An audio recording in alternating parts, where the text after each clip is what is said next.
Hello les amis, j'espère que vous allez bien, bienvenue dans cette nouvelle vidéo. Aujourd'hui on va parler de comment revenir auprès de Dieu lorsqu'on a péché, comment Dieu continue et peut encore nous pardonner. Il y a des péchés qui sont plus ou moins flagrants dans nos vies, il y a des péchés que nous avons banalisés. Nous allons voir ça dans cette vidéo, mais aussi des péchés qui parfois nous prennent un peu plus au cœur parce que nous savons volontairement que c'est mal aux yeux de Dieu et comment revenir après ça, comment se débarrasser de la honte, de la culpabilité et de toutes sortes de pensées qui peuvent nous emmener à nous éloigner du Seigneur. J'espère que cette vidéo pourra vous faire du bien et je prie vraiment que Dieu soit au contrôle de toutes choses. Amen.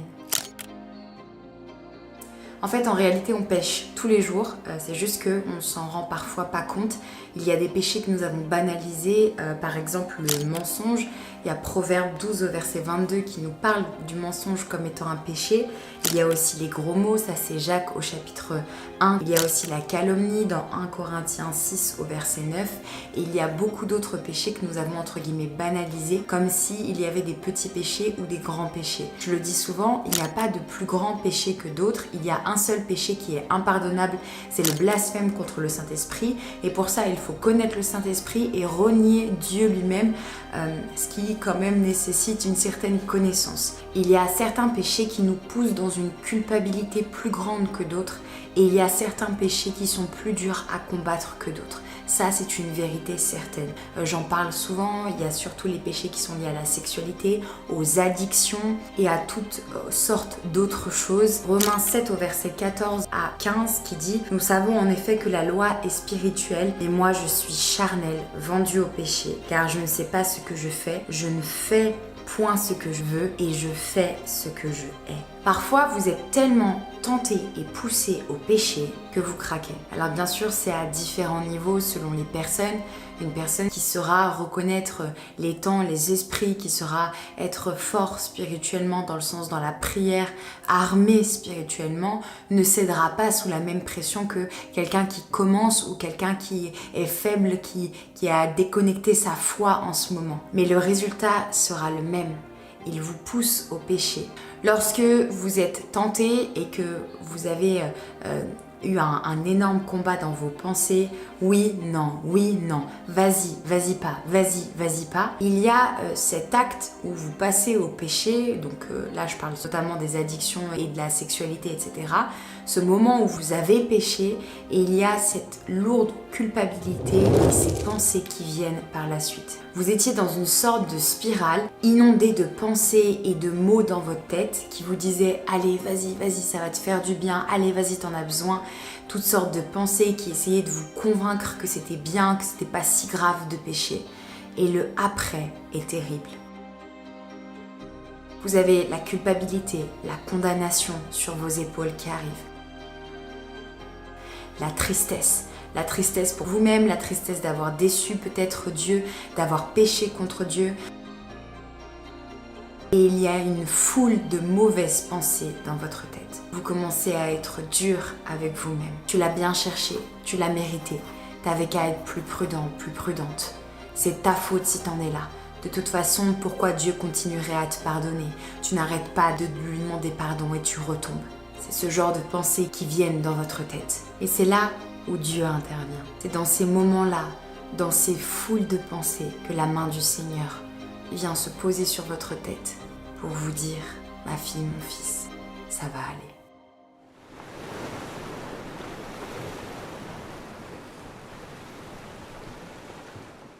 C'est à ce moment-là où vous devez être comme David, en esprit et en vérité, avec Dieu.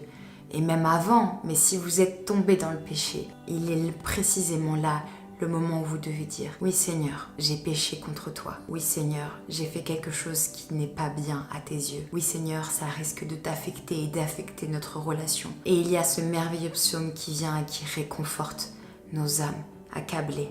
Le psaume 51. « Ô Dieu, aie pitié de moi dans ta bonté.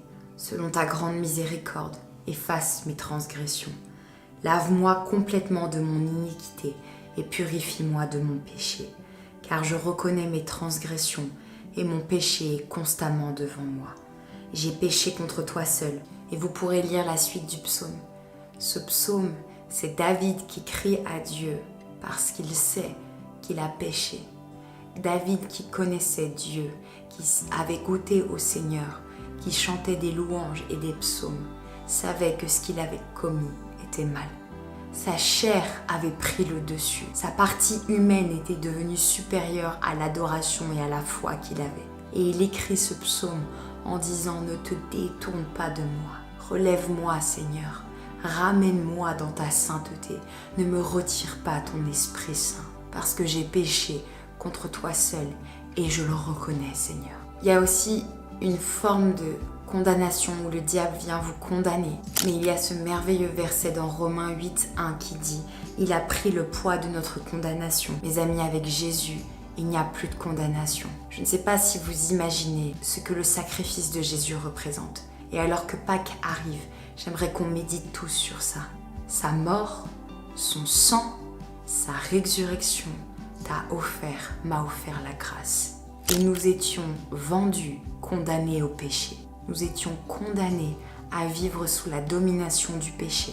Nous étions condamnés à recevoir, à manger les fruits du péché, à récolter ce que l'on semait au travers du péché. Pourtant, grâce à sa mort et à sa résurrection, toi et moi, nous n'avons plus de condamnation. Avec lui, nous devenons plus forts. Avec lui, une vie est possible. Avec lui, la grâce de Dieu surabonde. Là où le péché abonde, la grâce surabonde. Parfois, on sait que là où on va, c'est mal. On sait que c'est contraire à ce que Dieu veut. On le sait, mais notre chair est tellement affligée, nous sommes tellement tentés que nous n'arrivons pas à succomber, à résister au péché. Alors, on devient comme Adam et Ève et on se cache auprès de Dieu parce que la honte nous entoure. Aujourd'hui, je suis tombée, mais la Bible dit 7 fois le juste tombe, 7 fois il se relève. Ma vidéo ne justifie pas le péché, mais elle parle de la grâce de Dieu face au péché. Dieu ne veut pas que nous vivions dans une vie de péché, mais ça arrive de retomber. 7 fois le juste tombe, 7 fois il se relève. Dieu ne veut pas d'enfants parfaits.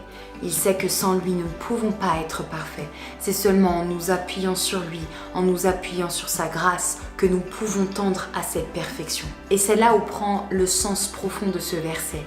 Car Dieu a tant aimé le monde. Dieu a tant aimé les pécheurs. Dieu a tant aimé les malheureux. Dieu a tant aimé les gens comme vous et moi. Il a donné son Fils unique au monde. Il l'a donné. Il n'a rien demandé en retour. Il l'a donné. Pourquoi ? Pour qu'on croie en lui, pour qu'on ait la vie éternelle, pour qu'on soit racheté de nos fautes, pardonné de nos péchés. Parce que le péché, c'est une séparation entre toi et Dieu. Aujourd'hui, le médiateur entre Dieu et les hommes, c'est Jésus-Christ. Jésus a été tenté dans le désert. Jésus a expérimenté ce qu'on a expérimenté. Jésus a eu des phases difficiles où il était sûrement tenté de faire sa propre volonté. Il a compris et vu les émotions que les hommes ressentaient. Il est le médiateur entre nous et le Père parce qu'il sait ce que nous ressentons. Il connaît nos combats. Il est le meilleur ami, le meilleur allié qu'on puisse avoir sur terre et dans les cieux. Le temps est parfois long pour te débarrasser de quelque chose. La route n'est pas toujours lisse et cette chose sera peut-être toujours un danger pour toi. Mais il est temps que dans ta vie, tu fasses sortir toutes sortes de péchés, ce que tu considères petit comme grand. Il est temps que tu t'efforces de toute ton âme à t'appuyer sur le Seigneur parce qu'avec tes propres forces, tu n'arriveras à rien, mais avec celle du Seigneur, tout est possible. Jeune, prie, passe des temps d'intimité avec Dieu pour te construire, pour te consolider, afin d'être plus fort, plus forte face à l'ennemi qui rôde autour de toi comme un lion rugissant, cherchant à comment t'atteindre. Et il ne faut pas oublier qu'une des ruses les plus efficaces de Satan, c'est de nous faire croire que Dieu ne peut plus nous pardonner. C'est de nous faire croire que nous ne sommes pas réellement pardonnés, que Dieu est fatigué et lassé de nous. 1 Jean chapitre 1 au verset 9 nous dit « Si vous confessez vos péchés, il est juste et fidèle pour vous les pardonner. » Il est juste et fidèle pour te pardonner, mon frère, ma sœur. Alors la dernière chose que j'aimerais dire, c'est si Jésus était là à côté de toi, qu'est-ce que tu lui dirais? Est-ce que tu te confierais à lui en lui expliquant Jésus, voilà, il y a eu ça dans mon cœur, il y a eu ça dans mes pensées et j'ai pas su tenir. Jésus, aide-moi parce que toute seule j'y arrive pas, j'ai besoin de toi, Seigneur. Ou est-ce que tu lui tournerais ta face par honte et par culpabilité pendant que lui te tend une main? Nous ne devons jamais justifier le péché dans nos vies. Mais nous ne devons jamais croire l'ennemi qui tente à nous culpabiliser et à nous rabaisser face à la grâce et au pardon de Dieu. Le Seigneur vous aime, il veut que vous soyez sincères et il veut que vous puisiez votre force en lui. Soyez encouragés et soyez bénis.